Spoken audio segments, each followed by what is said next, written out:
First of all, welcome to our suite. Welcome here, and it's great to have a chance to meet you because I'm a very big fan of yours, and you're so versatile. I mean, in everything that you do, when you get a script, you're like, how do you decide what you want to choose? What gets you when you see a script?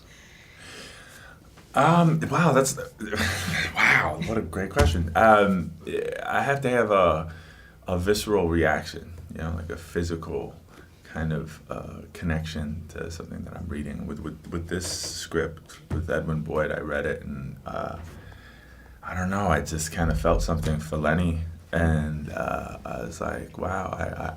I'd have, if the director is down, I wanted to talk to him. I was like, I see this great spectrum for this guy.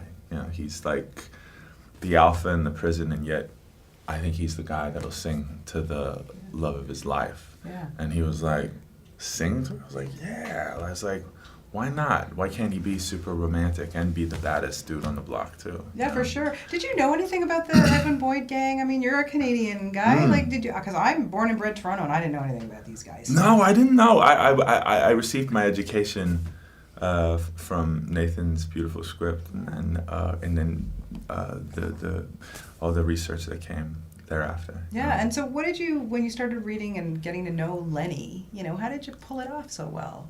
It was great. Well, I as much information as I could find about Lenny, I took, and then kind of connected dots. I knew that he had a really special, intense love with this woman, with Anne, because I knew that within 8 years of his death, she had drinking herself to death. And I know a lot of really big drinkers. To kill your liver in 8 years was pretty impressive and sad. So that just kind of led me to think that they had an intensity in their relationship, and he was it was arguable, but he was kind of the silent leader of the gang. So he had to be like, if you're the lead of a bunch of lunatics, it's like, you have to be a pretty hard cat. Yeah, working with Scott Speedman. I can't even say his name, so tired. Working with Scott Speedman. Wow, you guys, did you really pull it off? I think you had a good camaraderie going there. He was wonderful. Yeah, he did a great job, and really subtle, nuanced performance. I thought he was great. Yeah, and it's amazing to me that this guy became kind of a celebrity as a bank robber. Right.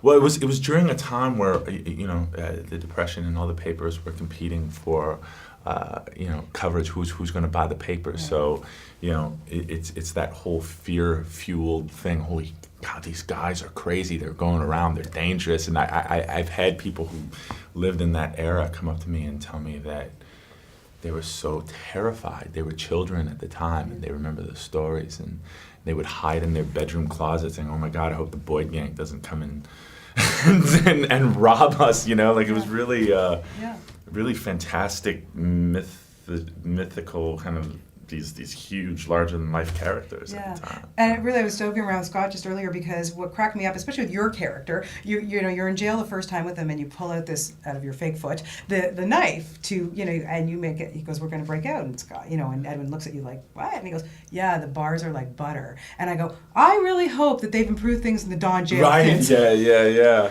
How amazing that these guys broke out not once but twice. I know. Yeah, it's fantastic, right? I think that's why the story's being told today. It's kind of like all these unprecedented things that they accomplished. I mean, not that they were things to be really proud of. It's not necessarily the kind of message you're like, hey, maybe you too can break out of prison 3 times, but but it's so interesting, and you can't help but keep your eyes on. Yeah, it's a great story. It really, really is. You get invested in it too, I think. Absolutely. Okay, so I want to talk a little bit about your career, because you're just, like I say, all over the place, and it's so wonderful to see you in so many different things. And again, back to Lost. What an amazing opportunity. What an awesome series. Who didn't watch it? Really. If not, they didn't watch it then, they're watching it now and rerun to Right. How did being on a show like that help your career, or did it? It's been a long trip. But definitely after I made the move to California, Lost kind of got me into rooms, and all of a sudden I had an opportunity to read for the people that I been dreaming about reading for, and J.J. Abrams and JJ, and I know, like I got Robin Hood, and I got all these jobs, not just because of that, but I know that it really helped because Losties are so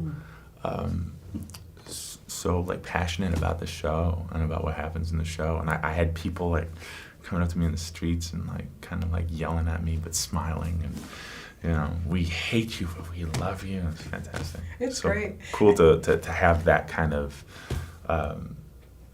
you always want reaction in this job, right? You hope that what you do is gonna affect someone in some way, and it was cool to get that. It was very immediate. Yeah, and I love the fact that you got to kick Paul Bettany's butt in Legion.